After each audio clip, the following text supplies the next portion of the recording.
Eu nem comecei a falar. Rafael tá blogueirinho, velho. Ele gosta de aparecer também. Semana, dia 25, nós vai para São Paulo, no encontro de drift. Vai ser no sábado. Sábado, acho. Vai ter que dormir lá. Eu já reservei um hotel pra nós, quarto meu e outro quarto pra vocês. Tem uma de casal pra vocês. Entendeu? Vocês é parceiro, 30 anos, que se conhece, ué. Entendeu? Parceria é parceria.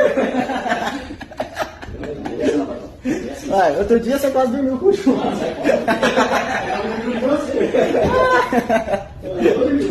Isso vai acontecer em São Paulo com entrada gratuita para crianças. São mais de 300 carros em exposição, batalha de rompe e drift a noite toda. E ainda é possível andar num carro com um piloto profissional. Tudo isso no cartódromo da Aldeia da Serra no dia 25 de abril. Então já garante o seu ingresso que vai acabar rapidinho.